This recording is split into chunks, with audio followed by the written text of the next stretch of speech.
1에서 6까지 이러이러라. 아멘. 우리는 신앙생활을 통해서 하나님을 알아갑니다. 교회에서의 모든 생활을 통해 하나님의 나라, 하나님을 알고 그리고 그분의 나라, 하나님의 나라라는 것을 알게 됩니다. 그러다 보면 하나님의 나라와 반대되는 지옥도 알게 되고 또 하나님의 나라가 어떤 의미인가를 성경 말씀 속에서 또 듣다 보면 그 나라가 이렇구나라는 데에 대한 이해를 갖게 됩니다. 그러면 하나님의 나라를 먼저 알게 되면서 그 다음에 하나님이라는 분도 생각하게 되는 것입니다. 이 나라를 만드신 이 하나님은 도대체 얼마나 놀라우신 분인가. 하나님의 나라를 알고 나서 하나님을 깨닫는 것이죠. 그렇게 해서 우리는 신앙생활 속에서 하나님의 나라를 먼저 알고 하나님을 나중에 알게 되는 그런 경우가 있습니다. 근데 또 반대로 되는 경우도 있습니다. 하나님을 먼저 알고 하나님이 어떤 분인지 그리고 그분이 또 어떤 일을 하셨는지를 먼저 듣고 그 다음에 그분이 인도하시는 나라를 또 경험하는 그러한 경우가 있습니다.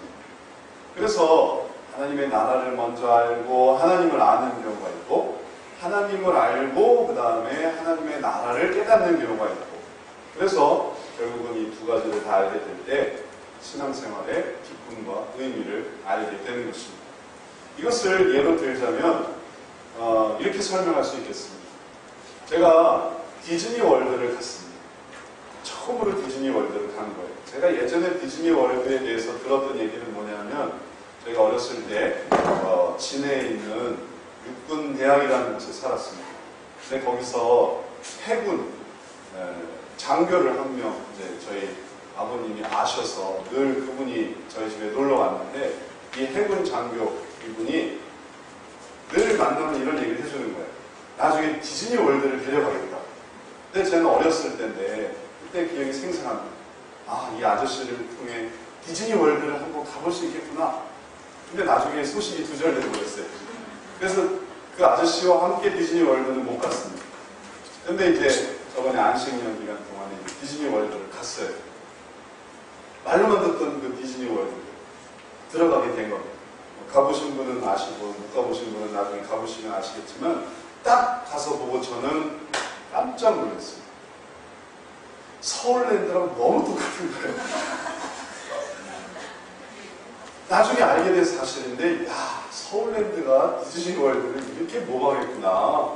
딱 들어가면 거리가 있고 뭐 상점들 있고 그 다음에 이제 오른쪽으로 돌아가면서부터 무슨 나라 그래서 한 바퀴 돌아가거든요. 이게 규모가 엄청나게 크다는 것 뿐이지 그 구성은 서울랜드 같더라고요. 근데 이게 이름이 디즈니 월드인데 디즈니 월드에 가서 저는 디즈니가 어떤 사람인지를 알게 됐습니다. 디즈니 월드를 가보니까 디즈니에 대해서 알게 됐더라고요. 이게 사람 이름이거든요. 월트 디즈니라는 사람. 월트 디즈니가 돈을 참 많이 벌었구나. 돈을 얼마나 많이 벌었길래 이렇게 이 많은 땅에 애나함이라는 지역인데 그 넓은 땅에 그리고 그게 그걸로 끝난 줄 알았더니 그 옆에 또 뭐가 있고 또 그 위에 뭐 리조트가 있고 막 해서 그냥 넓은 거예요. 돈이 엄청나게 많은 사람이에요. 뭐 이런 것들. 그리고 그런 구성들을 이렇게 이제 가만히 이렇게 돌아다니면서 보면 하여튼 1년 동안 다니면서 하여튼 어떻게 다 가봤어요. 1년 동안. 조금 가고 해가지고 이제 결국은 다 돌아서 이제 뭐 좀 알게 됐는데 정말 너무너무 다양한 많은 캐릭터들 만화 영화는 여기 다 있는 거예요. 내가 봤던 그 만화 영화는 여기 다 있고 전부 다 진짜 캐릭터예요. 이게 우리나라에 오면 좀 무의미해지거나 좀 이상하게 좀 모습이 좀 달라지거나 그런데 여기는 정말 아주 제대로 된 그걸 보면서 야 디즈니가 참 유명한 사람이야. 대단한 사람이야. 전 디즈니 월드를 가보고서 디즈니에 대해서 아는 것입니다. 근데 또 어떤 사람들은 어떤 경우가 있냐면 디즈니라는 사람을 먼저 알았어요. 디즈니에 대해서 알았어요. 그가 미키마우스를 그리고 그러면서 그가 어떤 삶을 살았는가를 먼저 아는 사람들.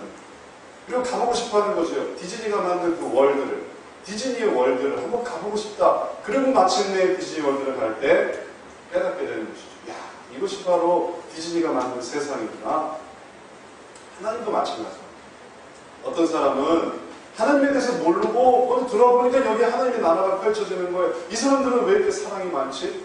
이 사람들은 왜 이렇게 잘해주지?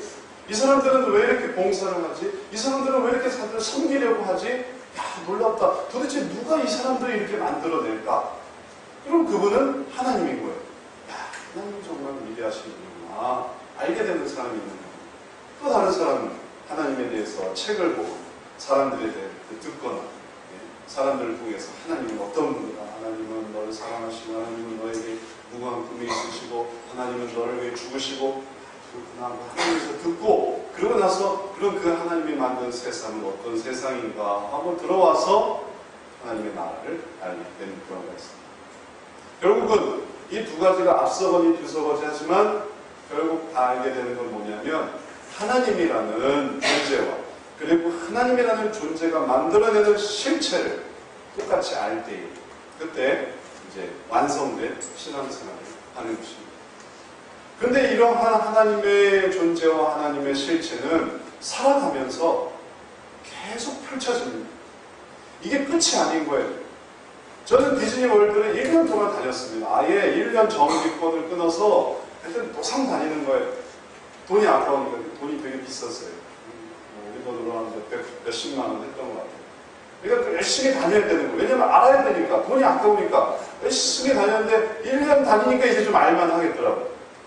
근데 하나님의 나라는 이건 무한합니다. 끝이 없어요. 내가 학생 때 아는 하나님, 이게 전부인 줄 알았는데 직장을 다니니까 새로운 하나님의 나라가 펼쳐지는 거예요. 그럼 직장 생활하면 이제 나 하나님에 대해서 어느 정도 알았나 싶었는데 결혼 생활을 하면 또 새로운 하나님의 나라가 펼쳐지는 거예요. 자녀를 키우면 새로운 하나님의 나라. 이제 그리고 나이가 들어서 죽을 때쯤 되면 그때 또 새로운 하나님의 나라가 형성되는 거예요. 그럴 때마다 깨닫는 건 뭐냐면 하나님의 이 때, 하나님의 인도하신 이 때가 너무 기가 막히다는 거예요. 그거를 알게 됩니다. 하나님의 때가 얼마나 놀랍고 기가 막히는지 오늘 성경 말씀에서 우리들은 그 하나님의 때에 대해서 보게 됩니다. 하나님의 때는 사람의 때보다 너무나 더 놀랍고 완전했습니다. 그래서 내 생각에는 여기서 이렇게 하면 될 것 같은데 하나님의 때는 더 놀라운 것을 얻게 합니다. 나는 여기서 이렇게 하면 될 것 같은데 그러나 하나님의 때는 하나님의 그 순종함으로 얻는 것은 더 기가 막힌 것을 얻게 됩니다. 사람마다 다 어느 정도 이제 어느 분야에 익숙하다 보면 자기 고집이 생깁니다. 자기 의지가 생깁니다. 좀 익숙하다 보면 자기 뜻대로 하려고 해요. 그게 얼마나 본능적인지 모르겠어요. 저는 지인이, 저희 딸 4살 된 이 지인이도 얼마나 자기 뜻대로 하려고 하는지 보면서 아주 인간의 본성이란 이렇구나 라는 걸 깨닫습니다. 자기 블럭 가지고 노는데 항상 자기 수준으로만 놀아요. 이 블럭으로 아빠가 좀 도와줄게, 이걸로 이렇게 해줄게 해도 그걸 싫다는 거예요. 그러면 더 많이 만들 수 있는데 그럼 더 구해버려요. 자기 수준으로만 이렇게 만들고서 그렇게 만족해 하는 거예요. 저는 그걸 보면서 깨닫습니다. 인간이란 어쩌면 이런 존재가 아닐까. 하나님은 더 좋은 계획이 있는데 나는 그 수에서 머무르려고 하는 거예요. 하나님은 우리가 예를 들면 모래사장에서 노는 곳으로 그치지 않고 이 모래사장에서 데리고 가서 정말 더 좋은 재미있고 화려한 곳으로 데려가려고 해도 싫다는 거예요. 나는 내 모래사장에서 모래놀이 하는 게 더 재밌어 하는 거예요.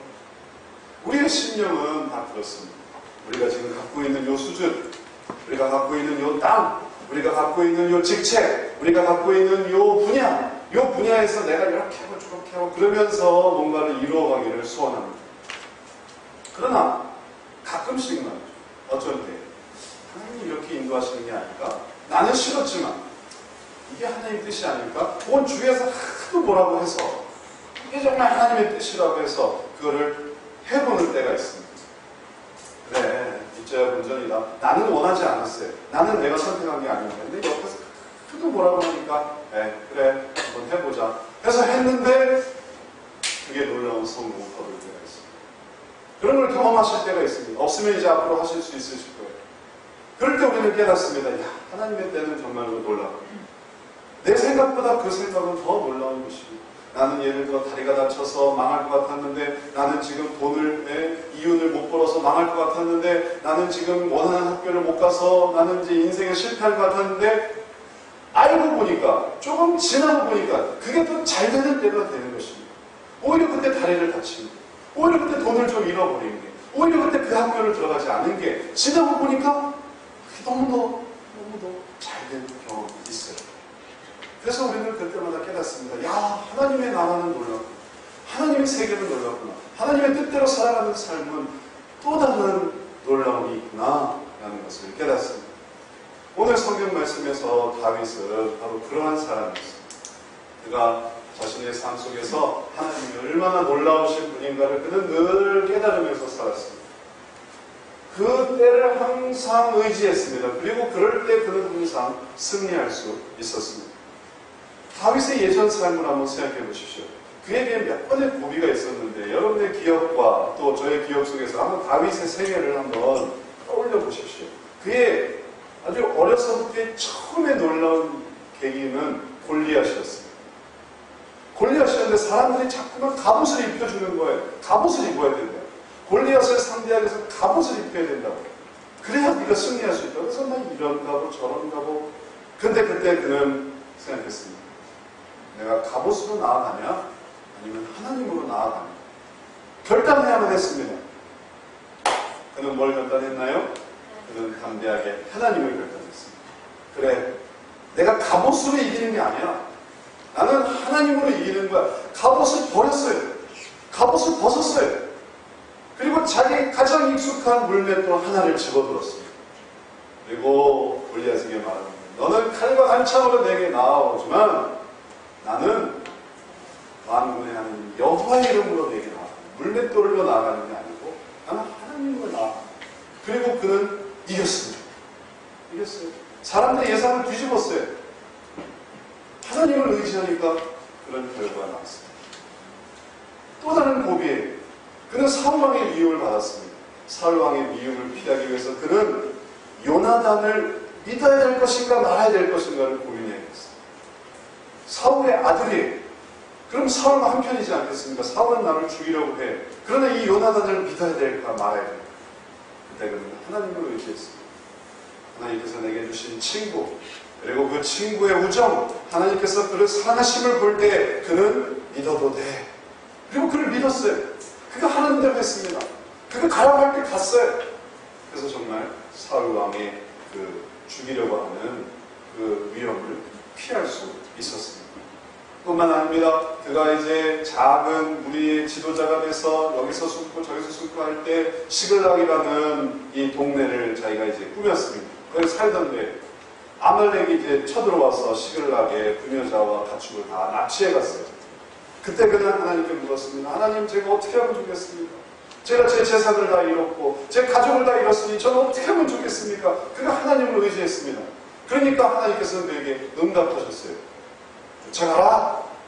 쫓아가면 네가 만날 수 있을 것이다. 쫓아가면 다 찾을 수 있을 것이다.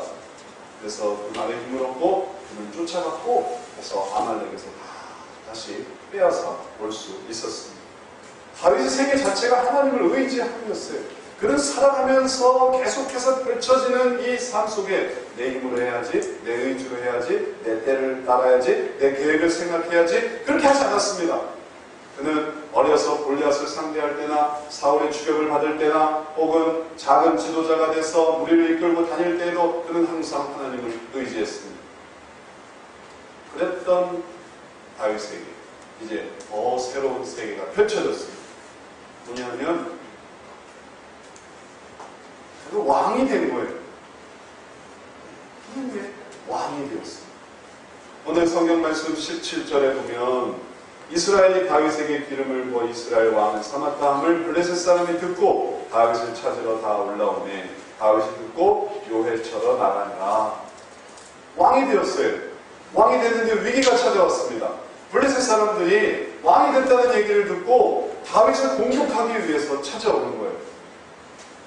거기에 대한 데는 좀 사연이 있지만 생략하도록 하겠습니다. 하여튼 블레셋 사람들은 다윗을 이제 미워하기 시작했어요. 분노하기 시작했습니다. 그래서 다윗을 공격하기 시작했습니다. 그래서 이제 찾아온 거예요. 그래서 다윗은 요해처라고 말하는 것은 요새입니다. 요새. 상대방의 공격을 피하고 적절한 반격을 하기 위해서 숨는 그런 기질을 요해처라고 하는데, 다시 말하면 요새라는 뜻이에요. 이 요새로 나아가는 것입니다. 그러면 그가 얼마나 전쟁 경험이 많습니까? 그는 지금까지 얼마나 자기가 정말 지혜로 적들을 싸우고 그것을 대응하며 살아왔겠습니까? 그러면 자기 힘으로 할 수 있지 않겠어요? 그렇게 살았습니다. 그러나 그의 또 다른 삶 속에는 어떤 삶이 있었냐면 아까와 같은 하나님을 의지하는 삶이 있었어요. 그러니 거기다 갖다 놔도 하나님을 의지하는 거예요. 그런 위기 속에서 그는 하나님을 또 의지하고 있습니다. 왜냐하면 하나님을 의지했던 삶이 있으니까. 그런 수준에서도 또 하나님을 의지하는 거예요. 그래서 그가 요해처럼 나아간 다음에 하나님께 묻고 있습니다. 다윗이 여호와께 물어가로되 내가 블레셋 사람에게로 올라가니까 여호와께서 저희를 내 손에 붙이시겠나이까. 여호와께서 다윗에게 말씀하시되 올라가라. 내가 단정코 블레셋 사람을 내 손에 붙이리라. 하나님은 예전이나 지금이나 똑같이 응답하셨습니다. 하나님께 물었어요.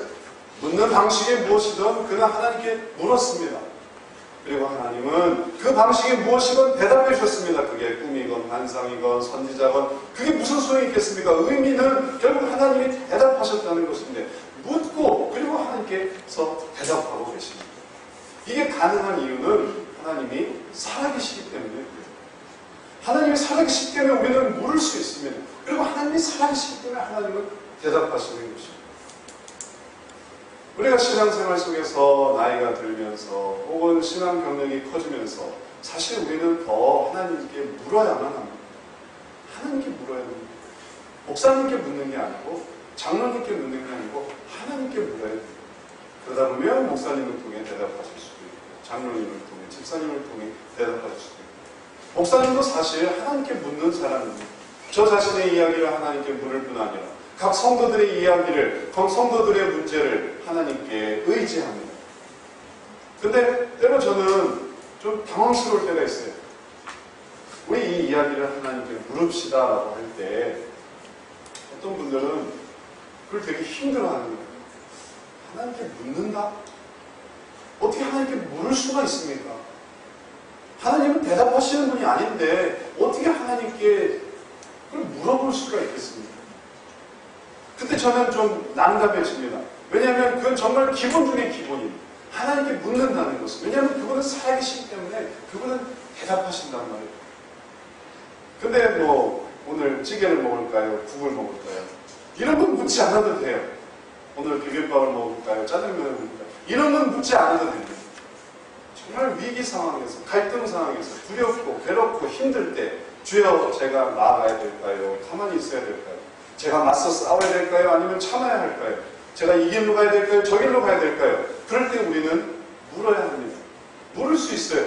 그리고 주님은 대답하세요. 그러면 하나님의 나라가 펼쳐지는 거예요.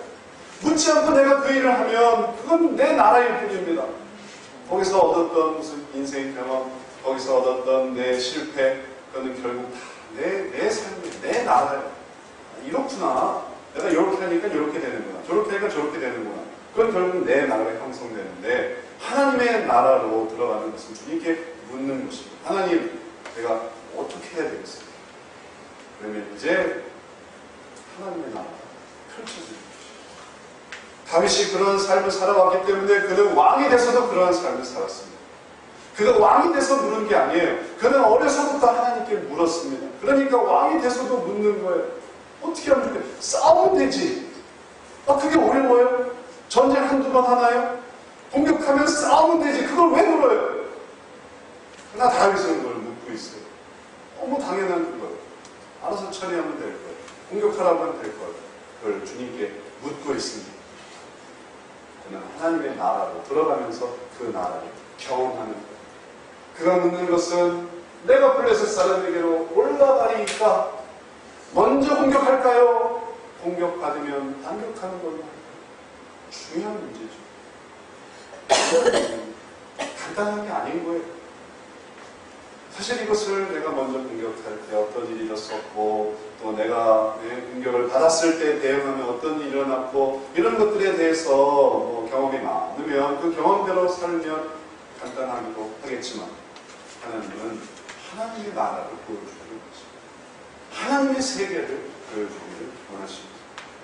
그래서 다윗은 하나님께 물었습니다. 하나님의 나라를 경험하고 싶었어요. 그 뜻을 따르고 싶었습니다. 그 때를 경험하고 싶었어요. 그래서 물었습니다. 그리고 하나님은 놀랍게 응답하셨습니다. 그래서 첫 번째 전쟁에서 그는 놀라운 승리를 거두었습니다. 우리도 마찬가지입니다. 우리도 하나님의 때를 믿어야 돼요.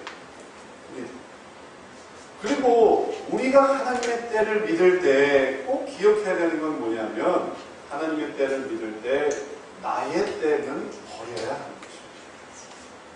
질문한다는 것 바로 이겁니다. 질문한다는 것. 남자들은 잘 질문을 안 하려고 해요. 저도 잘 묻고 싶어 하지 않아요. 길을 갈 때 잘 안 물으려고 합니다. 그것 때문에 우리 사모는 좀 불만을 가질 때가 있어요. 왜 안 물어보냐? 근데 저는 이렇게 물어보기가 싫더라고요. 내가 알아서 가면 돼. 네? 이렇게 뭔가를 여기 어디예요? 어디로 가야 돼요? 그렇게 말하는 게 비굴해 보이기도 하고, 그런 것들에 대해서 내가 준비가 잘 못했다는 자책이 들기도 하고, 그래서 저로 가면 될 것 같아. 한번 가보자. 아니면 내가 막 찾아본다. 하여튼 내 혼자 힘으로 하려고 하는 마음이 저에게도 있습니다. 물론 저만 그런 줄 알았더니 알고 보니까 남성들은 다 그런 마음이 있다고 그러더라고요. 뿐만 아니라 여성들도 그런 마음이 있습니다. 잘 물을 때도 있지만 잘 묻고 싶어 하지 않을 때도 있어요. 내가 익숙한 부분, 또 내가 잘할 수 있는 부분에 대해서 나는 하나님의 뜻보다는 내 뜻을 더 추구하려는 그런 마음이 있습니다.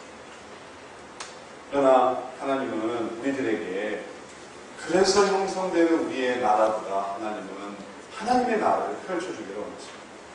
그래서 내가 그 부분이 아주 익숙하고 내게 너무나 당연하고 내가 너무나 그 일들을 하면 너무 좋을 것 같지만 그럴 땐 물어야 돼. 그리고 그렇게 묻다 보면 어떤 일이 일어나냐면 내 뜻과 충돌하는 때가 생깁니다. 다윗도 마찬가지였어요. 처음에는 올라가라고 하셨잖아요. 근데 이 블레셋이 또 쳐들어왔어요. 그게 1차 공격이었는데 2차 또 쳐들어왔어요. 근데 다윗이 이번에도 또 물었어요. 하나님 어떻게 하면 좋을까요? 근데 하나님이 이번에는 두 번째죠. 두 번째는 다른 대답을 하시는 거예요. 뭐라고 대답하시냐면, 올라가지 말고 저희 뒤로 돌아서 뽕나무 숲을 맞은편에서 저희를 엄습하되 뽕나무 꼭대기에서 걸음 걷는 소리가 들리거든 곧 동작하라. 그때 여호와께서 내 앞서 나아가서 블레셋 군대를 치리라. 물론 우리가 하나님의 계획이 있구나, 올라가지 말고 뒤로 돌아가서 엄습하는 매복 후에 이 갑작스러운 공격으로 오히려 더 이끄시려는 좋은 공격이 있으시구나, 이거를 우리가 감안할 수 있습니다. 그러나 그걸 감안한다 하더라도 사실 우리들에게 더 힘든 건 뭐냐면 올라가지 말라라는 거예요. 이제 한번 올라가서 승리를 했단 말이에요. 그러니까 이제 또 올라가고 싶은 마음이 있습니다. 이제 확인만 받고 올라가려고 했었어요. 그런데 그때 올라가지 말라. 그런 말씀이 있습니다. 올라가지 말라. 뭔가 내 뜻이 있는데 그 뜻이 틀려지고 있습니다. 그 뜻이 꺾여지고 있습니다. 사실 하나님께 묻지 못하는 이유가 여기 있습니다. 물을 때마다 하나님이 좋은 대답을 해주시고, 물을 때마다 내가 원하는 걸 하라고 해주신다면 얼마나 좋겠어요. 그럼 저는 1000번, 10,000번이라도 묻겠어요. 근데 묻기가 어려울 때는 왜 그러냐면, 물었다가 안 된다고 하시는 때가 있거든요. 그렇게 하지 말라고 하는 때가 있거든요. 그것과 하나님과 씨름을 하게 되는 경우가 있습니다. 그래서 그 아는 사람은 미리 짐작하고 안 묻는 거예요. 안 된다 그렇게 뻔하니까. 그러니까 아예 묻지 않고 하고 싶은 거예요. 그러면서 막 망가지는 것이죠. 하나님의 때를 기다린다면 그러면 그것은 내 뜻과 충돌하게 되는 때가 반드시 있기 때문에 여기에 대한 이해가 필요합니다. 이 사진을 한번 보십시오. 이게 무엇을 그린 그림일까요?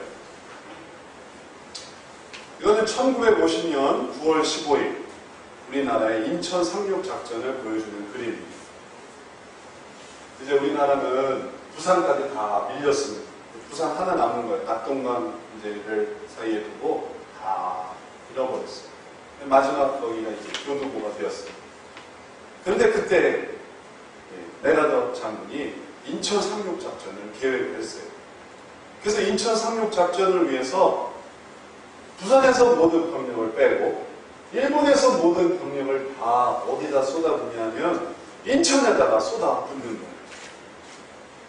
근데 이 상륙 작전을 통해서 놀라운 승리가 일어났습니다. 이걸 통해 전세가 완전히 역전됐습니다. 1950년도에 우리나라에서 60여 년 전에 있었던 일인 거예요. 그러나 이 상륙 작전이 실행되기 전까지는 많은 반대가 있었어요. 많은 사람들이 반대를 했어요. 반대 중에 가장 큰 이유는 뭐냐면 지형적으로 좋지 않다는 거예요. 나중에 이제 인천 상륙 작전을 할 때의 모습입니다. 이게 인천 상륙 작전을 할 때의 모습인데 이게 성공했으니까 망정이지. 이게 실패한다면 무슨 의미가 있냐면 저 끝이 저기가 인천이에요. 저 끝에서부터 여기가 바다예요. 여기서 여기까지를 걸어가야 되는 거예요. 그렇게 조수간만의 차가 길어서 이건 다 죽는다는 거예요. 이렇게 가면 시간이 한 4시간밖에 안 되는데 밀물 들어오고 그 다음에 이제 빠져드는 거예요. 그러니까는 배도 이쪽에 돼야 돼요. 군사들은 여기서 이제 가야 되고 이렇게 되면 이거는 대피합니다. 이 많은 자원을 다 끌어서 이제 여기서 이건 만약에 이 직이라고 하면 이건 다 죽는 겁니다. 그러니까 많은 참모들이 반대했던 이 지리적인 어려움 때문에 그래서 불가능하다고 생각했습니다.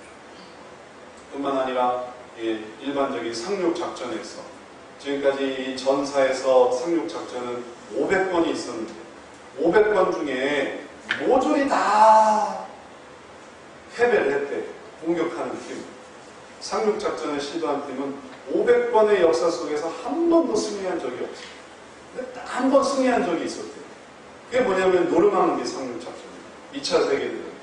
유럽에서 노르망디에서 상륙했을 때 그 한 번 빼고는 한 번도 성공한 적이 없다는 거예요. 그때 메가더 장군은 고민을 했습니다. 어떻게 해야 될까? 많은 이 반대, 또 많은 어려움 속에서 이걸 어떻게 해야 될까?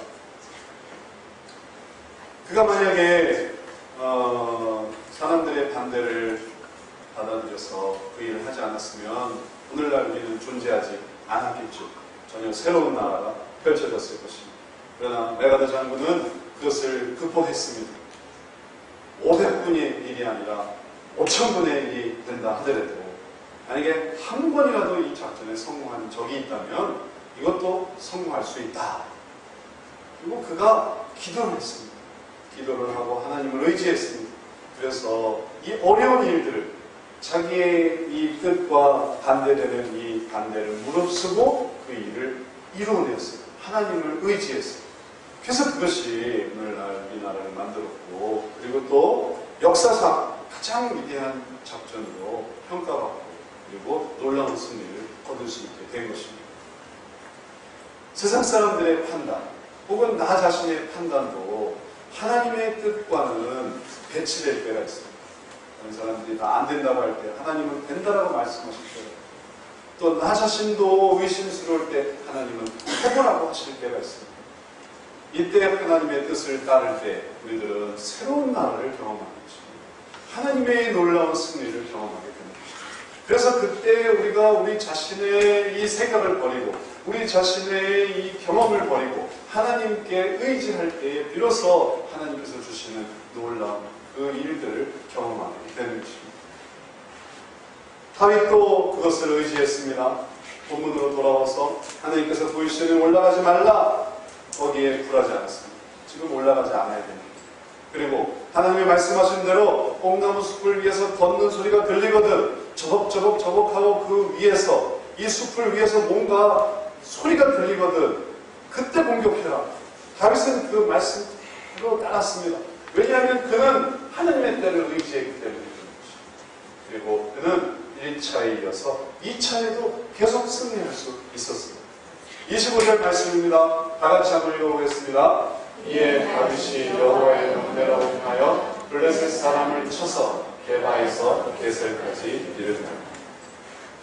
정말 그가 하나님 말씀대로 해서 그래 지금 올라가지 말고 돌아가서 콩나무 숲들 밑에서 숨어있는 것, 적군이 어디인지 알 수 없어요. 하지만 말씀을 믿었습니다. 하나님이 소리가 나면 가는, 하나님이 걸음 걷는 소리가 나면 가라고 했어. 내가 하나님을 믿어야지. 거기서 만약에 적군에게 발각이 돼서 공격당하면 다 죽잖아요. 무방비 상태잖아요. 그러나 하나님을 의지했습니다. 그래서 숲을 밑에서 정말 숨어 있었어요. 그리고 정말로 말씀하신 대로 저벅저벅 걸음 걷는 소리가 들렸습니다. 이때구나. 하나님 때구나. 이때 해야 되는구나. 그들이 일어났습니다. 그러니 그때가 너무너무 좋은 타이밍이었어요. 뿐만 아니라 하나님이 그를 도우셨습니다. 그와 함께 싸우셨어요. 그래서 블레셋을 쳤는데 예전에는 1차 공격 때는 그냥 보내는 정도였지 2차 공격 때는 계속 영토를 침략할 수 있었어요. 영토를 확장할 수 있었어요. 그래서 게바에서 게셀까지. 게바가 이제 있었던 장소였고 그게 이제 르바임 골짜기가 있던 장소였고 그래서 게셀까지 하여튼 넓은 지역을 점령할 수 있었던 것입니다. 네가도 장군도 이 인천 상륙 작전을 반대했던 참모들 앞에서 이런 말을 했다고 합니다. 한번 들어보십시오. 귀관들이 내 상륙 작전에 대해서 고견을 주셔서 감사합니다. 본인이 상륙 작전을 계획한 이유는 지금까지 귀관들이 말한 이유 때문입니다. 귀관들은 모두 인천 상륙 작전이 부당하다고만 했는데 사실입니다. 귀관들이 인천 상륙 작전이 부당하다고 생각하는 것처럼 적들도 그렇게 생각할 것입니다. 설령 우리 작전이 적에게 누설된다 하더라도 적이 생각하기를 메가더가 바보가 아니라면 인천 상륙 작전을 안 할 것이다 라고 생각할 것이며 따라서 방대를 하지 않을 것입니다. 나는 그 이유 때문에 인천 상륙 작전을 계획했습니다. 비록 500분의 1의 확률이 아니라 1000분의 1의 확률이라 할지라도 이 작전을 하나님이 기뻐하시고 하나님께서 이 작전과 함께 하시면 우리는 승리할 수 있습니다. 노르망디 상륙 작전이 성공했다고 하면 인천 상륙 작전도 성공하게 될 것입니다. 우리는 하나님과 함께 전 세계에 있는 자유우방국들과 함께 전진해 나가게 될 것입니다. 정말 그가 자기의 유익만 생각하고 또 자기의 어떤 명예만 생각했다면 절대 그런 일은 하지 않았을 것입니다. 그러나 그가 하나님을 생각하고 하나님의 정말 이 민족을 구원하시는 뜻이라는 것을 생각했습니다. 그래서 그 어려운 일을 극복했습니다. 그리고 결국 5천만의 민족이 살아날 수 있었습니다. 생각해보면 그런 하나님의 인도하심에 순종하는 그 한 번의 순종이 온 사람들을 살리고 그리고 그 한 사람, 이 메가더라는 한 사람의 일생 속에서 가장 위대한 목적을 이루는 것입니다. 우리도 마찬가지입니다. 우리 인생 속에서 하나님께 순종하는 딱 한 번의 순종이 있을 수 있습니다. 어쩌면 그때는 내 생각에도 아닌 것 같을 수 있고 다른 사람 보기에도 아니라고 할 수 있을 것입니다. 그러나 그렇게 한 번의 순종을 한다면 그것은 얼마나 많은 사람이 살리겠습니까? 나도 살리고 우리 가족도 살리고 우리 이웃도 살리고 혹은 우리 직장도 살리고 우리 학교도 살리고 우리 나라도 살리고 우리 교회도 살리고 그런 일이 있지 않겠습니까? 하나님의 때를 따라 그 때에 순종하려고 할 때 그 일 속에서 놀라운 일이 이루어질 것입니다. 말씀을 생각하면서 이제 이러한 순종을 하나님께 드리는 저와 여러분 되시길 축원합니다. 여러분들도 그 기회를 맞이할 것입니다. 그때 오늘 말씀을 생각하십시오. 오늘 말씀의 제목을 생각하십시오. 걸음 걷는 소리가 들리면 너는 움직여라. 그때 움직이지 않고 그때 놓치고 그때 딴짓을 한다면 정말 중요한 기회를 놓치는 것입니다. 하나님의 소리, 그 소리를 들으면서 움직이고 그때를 이루고 그리고 주님이 주시는 승리를 누리시는 저와 여러분 되시기를 축원합니다. 기도하겠습니다. 사랑하는 하나님, 저희들에게 이제도 기회를 주시는 것을 감사합니다. 그 기회는 정말 내가 살고 그 가족이 살고 우리 식구가 살고 이웃이 사는 그리고 내가 속해 있는 모든 공동체가 사는 길인데 주님 그 기회를 알지 못하면 그 기회를 잃어버리고 말 것입니다. 하나님 다시 한번 그 때를 기억하며 내 때가 아니라 주의 때를 바라보며 살아가게 해 주옵소서. 이제도 그 때가 오고 있지 않습니까? 주의 걸음 걷는 소리가 들리지 않습니까? 동작해야 될 때가 지금 찾아오고 있지는 않습니다. 주님을 의지하며 나아가는 우리 모두 되게 하시고 그래서 하나님께 영광을 돌리게 해 주옵소서. 예수님 이름으로 기도드렸사옵나이다. 아멘. 찬송 드리겠습니다.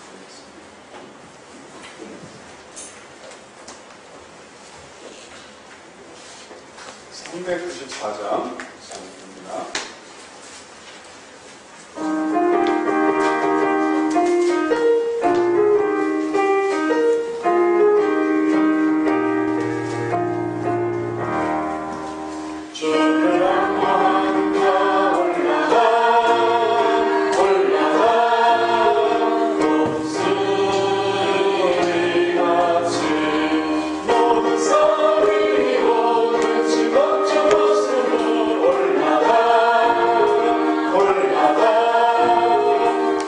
So